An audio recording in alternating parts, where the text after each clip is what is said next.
Hello students, welcome to my channel. So guys, आज के इस वीडियो में हम देखने वाले हैं मास्टर ऑफ आर्ट्स में प्रीवियस ईयर पेपर में हिस्ट्री के प्रीवियस ईयर पेपर को। तो अगर आप भी एमए हिस्ट्री परस्यू कर रहे हैं किसी भी यूनिवर्सिटी से और आपका सब्जेक्ट है पॉलिटिकल स्ट्रक्चर्स इन इंडिया यानी भारतीय राजनीतिक संरचना, तो ये प्रीवियस ईयर आप सभी के लिए बहुत ज़्यादा इंपॉर्टेंट होने वाला है।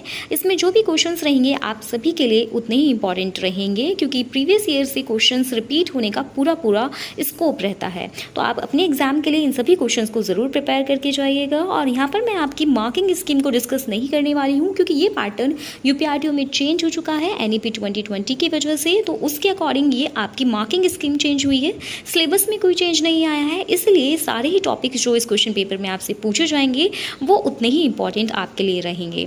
तो ये दिसंबर 2020 का प्रीवियस ईयर पेपर है। इससे पहले भी मैंने बहुत सारे हिस्ट्री के पेपर्स आपको ऑलरेडी प्रोवाइड कर दिए हैं। तो चलिए स्टार्ट करती हूँ आपके पॉलिटिकल स्ट्रक्चर्स इन इंडिया के क्वेश्चन पेपर को। तो देखिए, लॉन्ग क्वेश्चंस की बात करी जाए तो यहाँ पर सेक्शन ए में 5 लॉन्ग क्वेश्चंस आपसे पूछे जाते थे। ये 16 मार्क के होते थे और अब इन क्वेश्चंस को यूपीआरटीओ आपको 10 या 12 मार्क्स में दे सकती है। जो भी नया पैटर्न रहा है उसमें लॉन्ग क्वेश्चंस में इन्हीं सेम क्वेश्चंस को अलग टाइप से पूछ के या इसी टॉपिक को चेंज करके पूछ सकती है। तो इन क्वेश्चंस को आपको बिल्कुल भी स्किप नहीं करना है, ये आपके लिए अभी भी उतने ही इंपॉर्टेंट है। यहाँ से फर्स्ट क्वेश्चन पूछा गया था, discuss the various theories of origin of state, यानी कि राज्य की उत्पत्ति के विभिन्न सिद्धांतों की विवेचना करनी है। और ये रिपीटेड क्वेश्चन है, इसको आप जरूर प्रिपेयर कर लीजिएगा। नेक्स्ट क्वेश्चन था, डिस्क्राइब द एक्टिविटीज ऑफ सभा एंड समिति इन वैदिक पीरियड, यानी कि वैदिक कालीन सभा व समिति के क्रियाकलापों के बारे में आपको वर्णन करना था।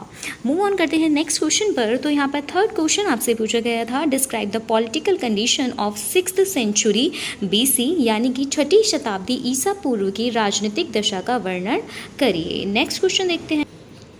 ये थोड़ा सा ब्लर रहेगा, मैं आपको रीड करके बताती हूँ। यहाँ पे नेक्स्ट क्वेश्चन पूछा गया था, describe the importance of military organization of Mauryan, यानी कि मौर्यन कालीन सैन्य संगठन के महत्व का आपको वर्णन करना था। नेक्स्ट क्वेश्चन आपसे पूछा गया था, throw light on the origin and development of Bhakti movement. ये क्वेश्चन रिपीटेड है, भक्ति मूवमेंट को अच्छे से करके जाइएगा, ये आपके एग्जाम में रिपीट होती रहती है। तो भक्ति आंदोलन की उत्पत्ति एवं विकास पर प्रकाश डालना था।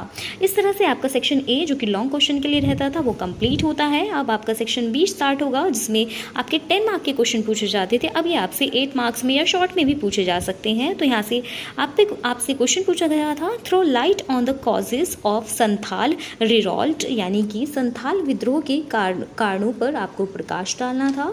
7th क्वेश्चन आपका पूछा गया था, describe the functions of state in ancient India, यानी कि हिंदी में मैं आपको बता देती हूँ, प्राचीन भारत में राज्य के कार्यों का आपको वर्णन करना था। तो ये 2 क्वेश्चंस आपके लॉन्ग में पूछे गए थे। अब आपके वेरी शॉर्ट क्वेश्चंस आएंगे।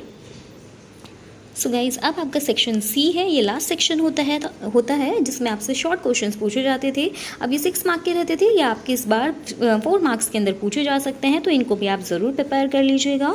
यहाँ से आपको शॉर्ट नोट पहला जो लिखना था वो शंकराचार्य पर लिखना था।